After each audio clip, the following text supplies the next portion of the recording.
বছরের পর বছর ধরে বাংলাদেশকে চতুর্দিক থেকে অবরুদ্ধ করে ভারত যে একচেটিয়া বাণিজ্যিক সাম্রাজ্য গড়ে তুলেছিল তা এক রাতের ব্যবধানে চূর্ণ বিচূর্ণ হয়ে গেছে। দিল্লির নীতি নির্ধারকরা এতদিন বুক ফুলিয়ে দাবি করত, ইউরোপ বা মধ্য এশিয়ার সাথে কোনো ধরনের বাণিজ্য করতে হলে বাংলাদেশকে সরাসরি ভারতীয় বন্দর ব্যবহার করতে হবে এবং ভারতের কোষাগারে ট্রানজিট ফি হিসেবে কোটি কোটি ডলার তুলে দিতে হবে।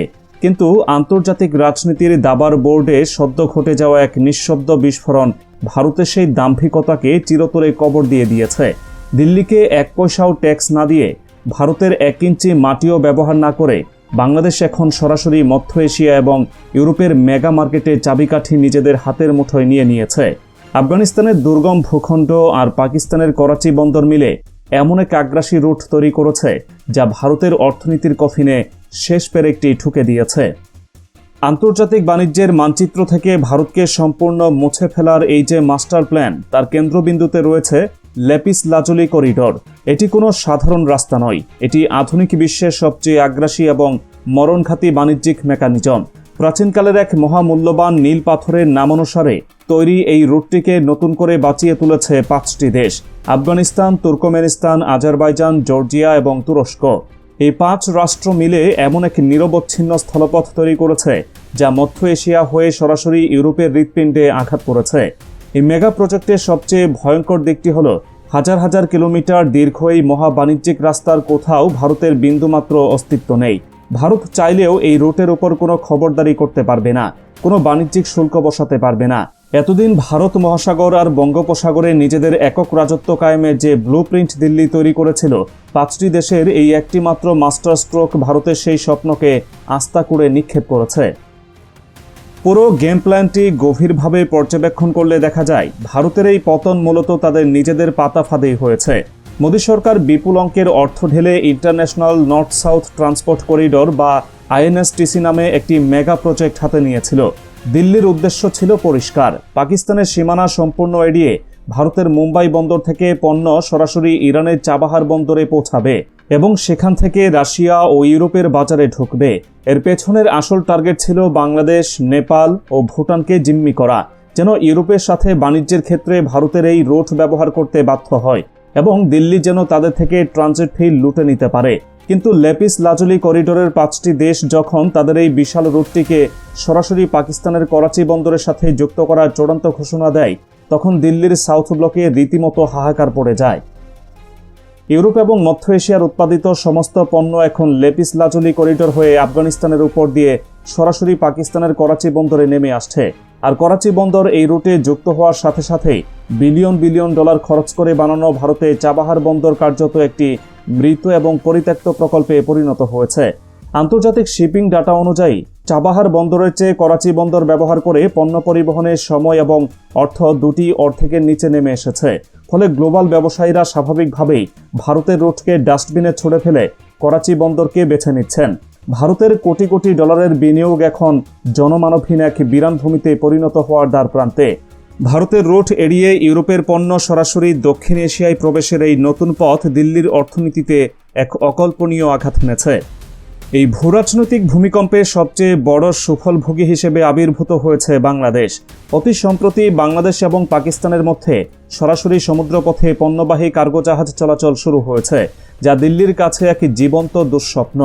আন্তর্জাতিক মেরিটাইম প্রটোকল অনুযায়ী এর আগে পাকিস্তান থেকে কোনো পণ্যবাহী জাহাজ সরাসরি বাংলাদেশে আসতে পারত না। পণ্য প্রথমে শ্রীলঙ্কার কলম্বো অথবা মালয়েশিয়া হয়ে হাজার হাজার কিলোমিটার পথ ঘুরে চট্টগ্রাম বন্দরে আসত। এতে সময় লাগত প্রায় 1 মাসের উপরে এবং পরিবহন খরচ ছিল আকাশ ছোঁয়া।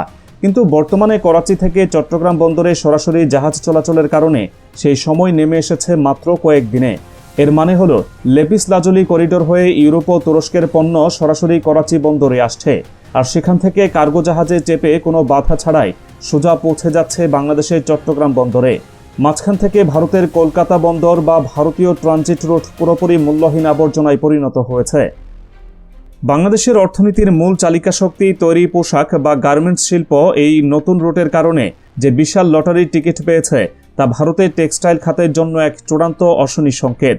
গ্লোবাল টেক্সটাইল ইন্ডেক্স অনুযায়ী বিশ্বের সবচেয়ে উন্নত মানের এবং সাশ্রয়ী মূল্যের তুলা উৎপাদিত হয় মধ্য এশিয়ার দেশগুলোতে, বিশেষ করে তুর্কমেনিস্তান এবং উজবেকিস্তানে। কিন্তু বিগত দিনগুলোতে ভারতীয় বাণিজ্যের নোংরা মারপ্যাচ এবং ট্রানজিট জটিলতার কারণে বাংলাদেশ সরাসরি এই তুলা আমদানি করতে পারত না। বাধ্য হয়ে চরম চড়া মূল্যে ভারতে তুলা মাফিয়াদের কাছ থেকে এই কাঁচামাল কিনতে হতো। কিন্তু নতুন এই রুট চালুর ফলে তুর্কমেনিস্তানের সেই বিশ্বসেরা তুলা সরাসরি ট্রাকে করে আফগানিস্তান হয়ে পাকিস্তানের করাচিতে পৌঁছাচ্ছে। সেখান থেকে জাহাজে করে সোজা আছড়ে পড়ছে বাংলাদেশের টেক্সটাইল মিলগুলোতে।